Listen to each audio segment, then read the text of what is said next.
نبی کریم صلی اللہ علیہ وسلم بارک راضی احادیث و مبارکو کے راضی د دوارو جہاد نو سردار نام علی حسیر په یو چټای باندې ودو د کجورو د پانو نه جوړه دا هغه چټای باندې د دوارو جهاد نو سردار ودو صحابی راغی چې د دوارو جهاد نو سردار را پاسې نو وجود باندې نخې جوړې شي هغه چټای په نازبین وجود کې نخې کړې وي نو صحابی د دوارو جهاد نو سردار ته فرمایي وی دا اللہ حبیب حکم نکی چی تالا یو نرم بستر جوڑا کم تو گورا دا پلان کی زی بادشاہ دا پلان کی زی بادشاہ غا سمر آرام و راحت کی دی سمر نرم بسترو کی دی دا اللہ حبیب تالا یو نرم بستر نہ جوڑو ما دا دوارو جہاد و سردار صحابی تا جواب ورکی مالی وللدنیا مالی وللدنیا وی زمو د دنیا د یو بل سره سویم زمو د دنیا د یو بل سره سری مونږ وایو دی پلان کی سره بڑا زما سویم د بل کلی سړی زما سره سره پولا پټې شریک زما د سره سویم د دواړو جهاد نو سردار فرمای مالی وللدنیا زمو د دنیا د یو بل سره سویم زما د دنیا د یو بل سره تعلق نشته الا کراکبن زماو د دنیا تعلق چې دیغه پشان د یو سور دی چې یو کس په سورلی باندې سور یو په لاره روان نو دی اوبس کی دی دمه کوي دی چیر ډوډۍ کوي خوړه نکله کوي ګوره یو کس په لاره رواني که نه ته ورته شپه وکړه یاره شپه نه کوم ما ته مخې ته سفر نو اوبس کی ډوډۍ خوري دمه کوي ونې نه سورې حاصلوي خو ډاریک رواني وي ما ته مخې ته سفر نو د دوارو جهاد سردار صحابی تو فرمایل زمو د دنیا مثال د راکب پشان دی بس څنګه چې یو سړی پلار سور رواني ز په یو سفر رواني زم پلار سور بس دنیا کی چای روټه او ژوند تیروم خو زما مثال د یو سور عبدالله ابن عمر رضی الله عنهما فرمایي وی د دوالو جهاد نو سردار راغی اخذ بمنکبی او زید اگون اونی وما نبی علیہ السلام راغی او زید دوالو اگون دیسی اونی وما صد دوالو جهاد نو سردار تا متوجه شم چی ما تا خبر کی زکی د اگون اونی وما چی اگون نبی علیہ السلام اونی ولا موزا نبی علیہ السلام تا متوجه شم ما تا وی کن فی الدنیا کانک غریب ابن عمرہ په دنیا کې دسی ژوند تیروله که مسافر دنیا کې دسی ژوند تیروله که مسافر چې ژوند تیری کن فی الدنیا کانک غریب دنیا کې دسی ژوند تیروه چې گویا ته مسافر زمونږ د استاسو دا رشتہ دار چې ملیشه او دوبۍ ته لاړ شي ګور هلته ځان له ښکلې گاډۍ نالي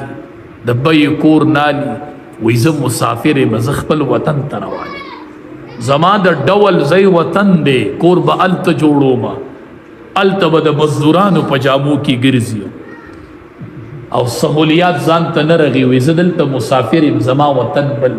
نو د دواړو جهاد نو سردار صحابي ته فرمایي کن فی الدنیا کانک غریب گویا ته مسافر دنیا کې ځان دسی تسلیم کړي ابراهیم ابن ادهم رحمت الله علیه دا بادشاہ دی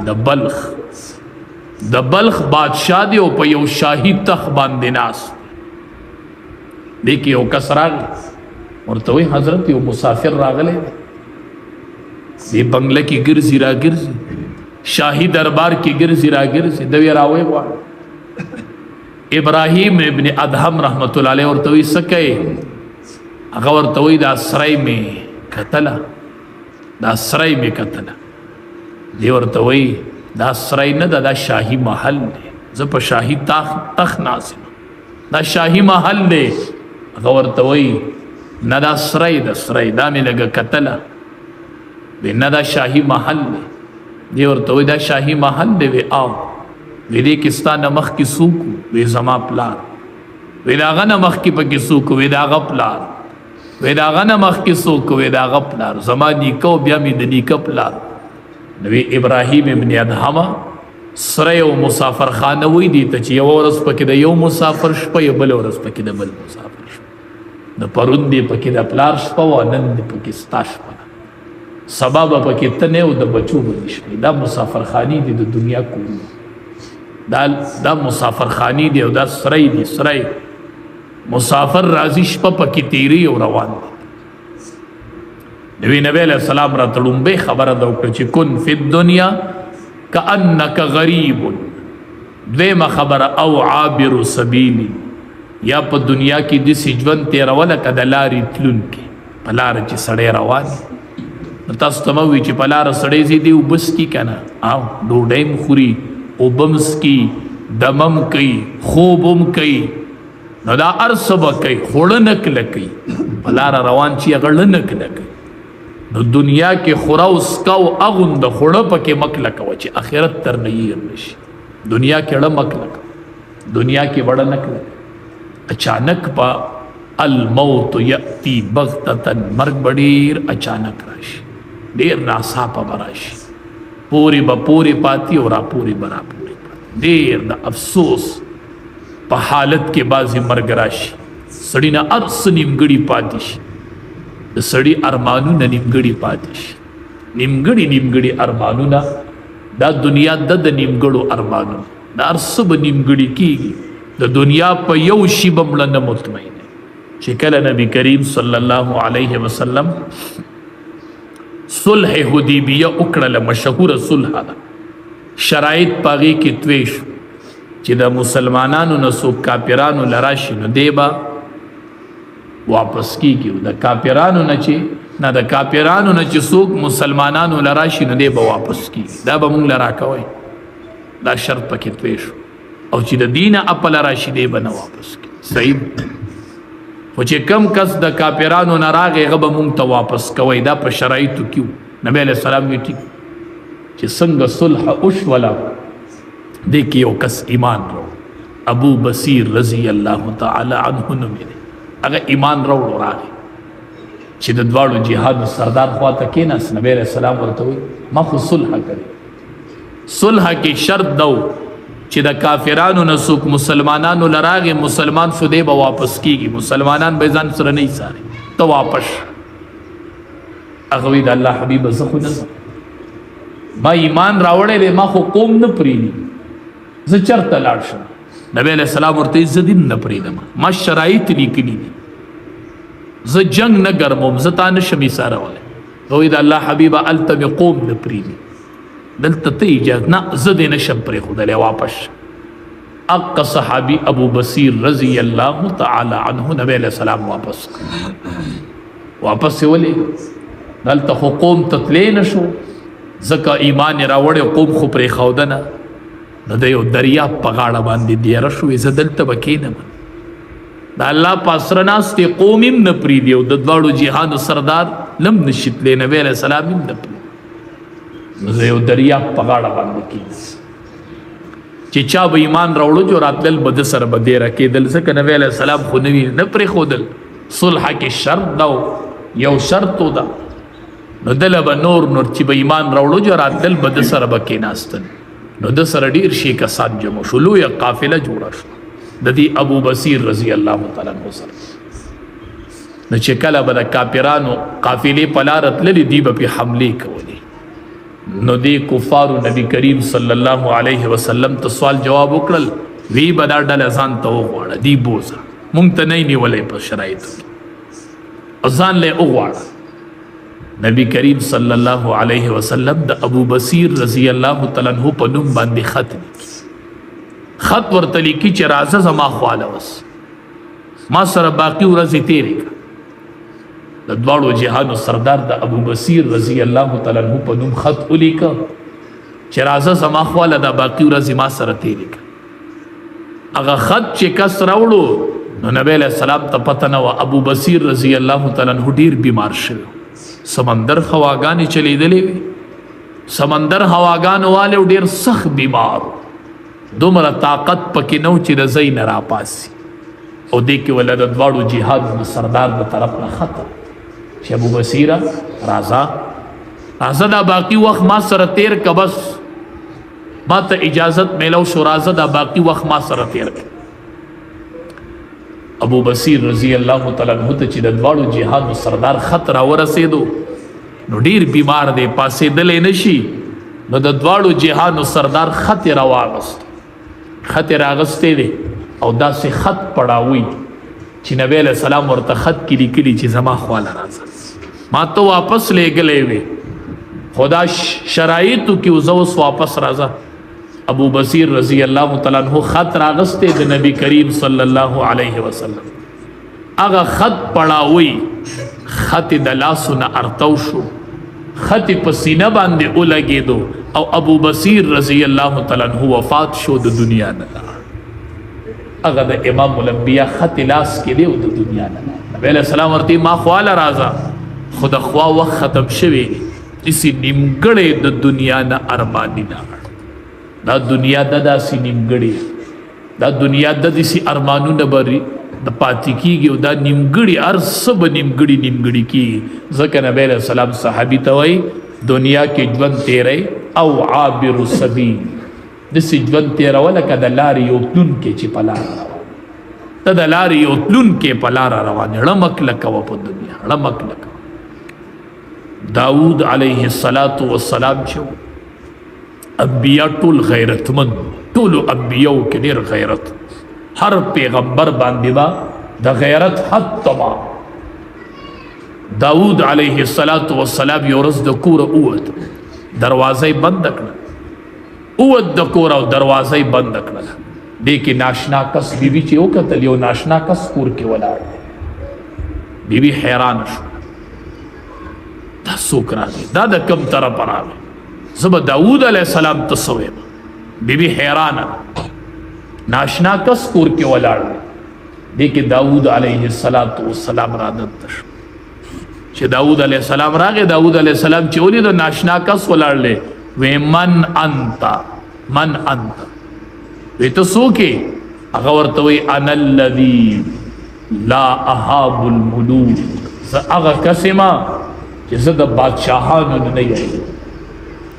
آغا کسی ما چی ما پردی نشی اشارہ ولے آبادی میں نشی اشارہ ولے دا بادشاہانو ننو یری گما لا احاب الملوک بادشاہانو نیارا نکو اب ما تا دا بادشاہ نیریو. داود علیہ السلام ورطوی خواب مرحبا تخو ملک الموت چی دا بادشاہانو نیری گی و پردی دی نشی منکو ولے تخو ملک الموت راگنے مرحبا بخیر آلی بیا خو بخیر آلی بیا خو تو ملک الموت دسی پرشتہ دا چی دا بادشاہانو نرئی دسی پرشتہ دا چی پابادوی پروانش ویزا بادشاہانو نرئی گم ما آبادیو پردیو شیشی نشی منا کولے نو داود علیہ السلام ورطوی بیا خو مرحبا بیا خو بخیر آلی بیا خو تو ملک الموت وی اوز ملک الموت ما